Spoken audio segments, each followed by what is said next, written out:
সমবায় সমিতির নির্বাচনের আগেই বিনা প্রতিদ্বন্দ্বিতায় জয়লাভ করল তৃণমূল। নমিনেশন ফাইলই করলেন না বিরোধী প্রার্থীরা। ঘটনাটি গোঘাটের রঘুবাটি অঞ্চলের বাজুয়া সমবায় কৃষি উন্নয়ন সমিতি লিমিটেডের। ওই সমবায় সমিতির 6টি আসনে আজ নমিনেশন করার কথা ছিল। তৃণমূল পক্ষ থেকে 4 জন পুরুষ এবং 2 জন মহিলা প্রার্থীর নাম নমিনেশন করা হয়, কিন্তু বিরোধী কোনো দলের পক্ষ থেকে নমিনেশন করা হয়নি। তাই বলা হয় একবারে বিনা প্রতিদ্বন্দ্বিতায় নির্বাচনের আগেই জয়লাভ করলো তৃণমূল। তারপরে আবির খেলে মিছিল করেন তৃণমূলের নেতা কর্মীরা। ছিলেন গোঘাট 1 নম্বর পঞ্চায়েত সমিতির সভাপতি বিজয় রায়, সহ সভাপতি নারায়ণ চন্দ্র পাঁজা, গোঘাট 1 নম্বর ব্লক তৃণমূল কংগ্রেসের সভাপতি সঞ্জিত পাখিরা সহ আরো অনেকে। বিনা প্রতিদ্বন্দ্বিতায় জয়লাভ করার পর পঞ্চায়েত সমিতির সভাপতি বিজয় রায় বলেন, দেখুন, আপনারা জানেন যে সারা বাংলা জুড়ে আমাদের যে সমবায় সমিতিগুলি রয়েছে, বিগত দিন থেকে এটা বোর্ড ভাঙা ছিল।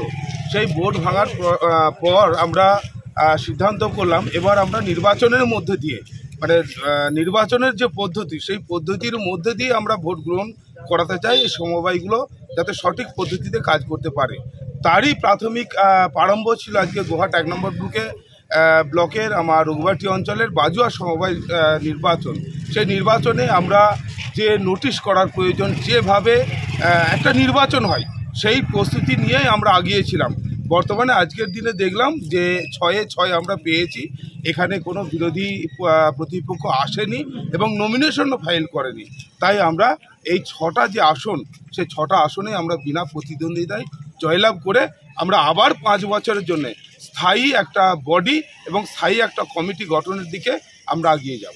ব্লক সভাপতি সঞ্জিত পাখিরা বলেন, আজকে গোঘাট 1 নম্বর ব্লকের আমাদের রঘুবাটি অঞ্চলে বাজুয়া যে কৃষি সমবায় সমিতি, সেই সমবায় সমিতি আজকে নমিনেশন ফাইল ছিল। সেখানে আজকে তৃণমূল কংগ্রেস ছাড়া আজকে গোঘাটে কেউ নেই, তা নিশ্চিহ্ন হয়ে গেছে বিজেপি এবং সিপিএম। আজকে এই নমিনেশন ফাইলে আজকে তৃণমূল কংগ্রেসের 6-এ 6 বিনা প্রতিদ্বন্দ্বিতায় তৃণমূল কংগ্রেস জিতেছে। আর প্রমাণ হয়ে গেছে যে কৃষক বিরোধী বিজেপি এবং সিপিএম, আপনারা দেখেছেন যে দিল্লির বুকে দাঁড়িয়েও কৃষকের প্রতি যে অত্যাচার বিজেপির হয়েছে, তাই এই সমবায় সমিতি মানে কৃষকের সমবায় সমিতি। তাই কৃষক তৃণমূল কংগ্রেস মামাটি মানুষের সরকারের। তাই আজকে আমরা বিনা প্রতিদ্বন্দ্বিতায় এই বাজুয়া কৃষি সমবায় সমিতির আজকে আমরা জয়লাভ করলাম তৃণমূল কংগ্রেস। অন্যদিকে বিনা প্রতিদ্বন্দ্বিতায় জয়লাভকারী তৃণমূল প্রার্থী অশোক ভট্টাচার্য বলেন, সমবায় সমিতি ছিল, নমিনেশন ছিল, কেউ নমিনেশন ফাইল করেনি। আমরাই 6 জন ছিলাম, 6 জনই ফাইল করেছি। বিরোধী পার্টিটা করেন? বিরোধী পার্টি কেউ থাকে। কজন ছিলেন? আমরা 6 জন ছিলাম, 6 জনই করেছি। তার মধ্যে 2 জন মহিলা আর 4 জন আমরা মানে মেল আর কি। 4 জন মেল, 2 জন ফিমেল। কোন কোন জায়গা থেকে দাঁড়াইছিলেন? আমরা বাজুয়া থেকে 3 জন, আর সীতানগরে 2 জন, গৌরাঙ্গবাটি 1 জন।